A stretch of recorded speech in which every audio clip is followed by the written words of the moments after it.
मणिपुर में हिंसा क्यों नहीं रुक रही है?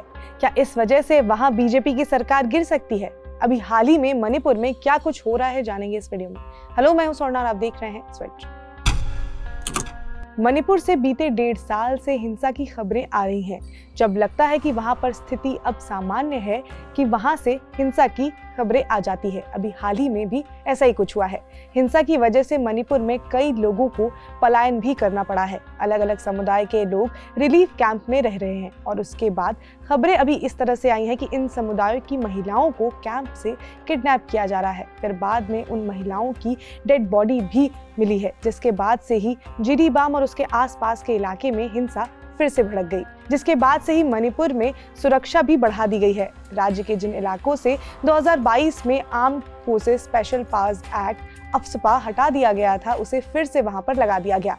अफस्पा पर डिटेल वीडियो हमने स्विच पर किया हुआ है। अगर आप ये जानना चाहते हैं कि अफस्पा लगाने के बाद राज्य में क्या कुछ बदल जाता है और उसके क्या मायने हैं, तो आप उस वीडियो को देख सकते हैं। उसका लिंक जो है वो इस वीडियो के डिस्क्रिप्शन में हम ऐड कर देंगे।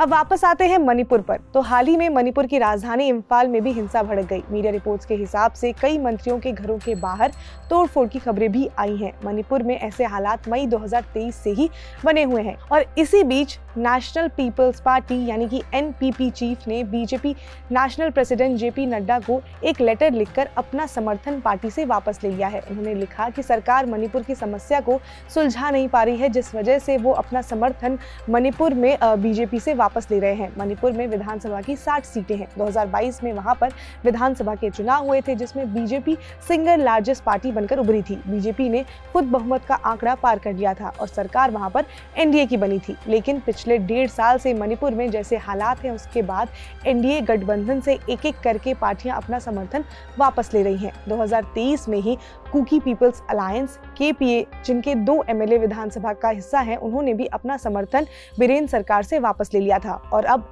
एनपीपी के सभी एमएलए ने अपना समर्थन जो है वो एनडीए से वापस ले लिया है। हालांकि मणिपुर में अभी जितनी भी पार्टियों और एमएलए ने एनडीए से समर्थन वापस लिया है, उससे बीजेपी को कुछ खास फर्क नहीं पड़ेगा, क्योंकि बीजेपी अकेले ही बहुमत का आंकड़ा पार कर चुकी है। लेकिन बीते 1.5 साल में 9 एमएलए ने अपना समर्थन मणिपुर में एनडीए से वापस लिया है, जो कि बीजेपी के लिए बिल्कुल भी सही संकेत नहीं है। अब अगर हम वापस से बात करें मणिपुर हिंसा की, तो अब मणिपुर में आर्टिकल 356 यानी कि राष्ट्रपति शासन लगाए जाने की बात की जा रही है। राष्ट्रपति शासन तब लगाया जाता है जब गवर्नर को ऐसा लगे कि राज्य सरकार सही ढंग से सरकार चलाने में केपेबल नहीं है और इससे राज्य के इंटरनल सिक्योरिटी पर भी असर पड़ सकता है।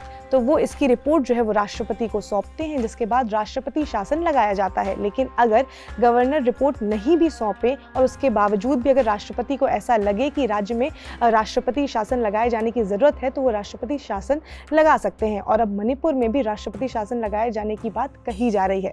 तो अब ये देखना होगा कि क्या मणिपुर में राष्ट्रपति शासन लगाया जाएगा।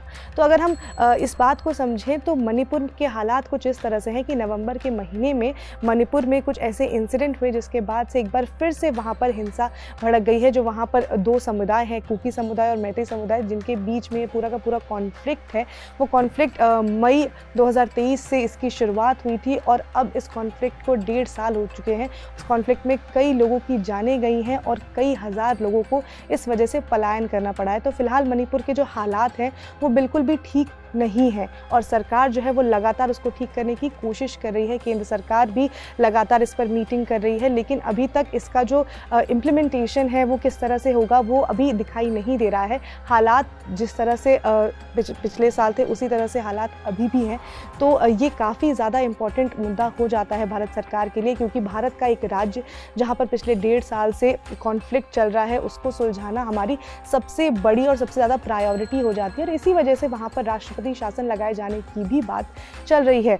हालांकि अभी जो केंद्रीय मंत्रिमंडल है, जो केंद्रीय मंत्री हैं, वो इस पर लगातार मीटिंग कर रहे हैं। तो अब देखना ये होगा कि इसके क्या परिणाम निकलते हैं। क्या मणिपुर में राष्ट्रपति शासन लगाया जाएगा? खैर, इस मामले में आगे जो भी अपडेट आएगा हम आप तक पहुंचाते रहेंगे। आप जुड़े रहिए स्विच के साथ। इसके साथ अगर आपको वीडियो इन्फॉर्मेटिव लगी हो तो लाइक करें, शेयर करें, सब्सक्राइब करें स्विच को।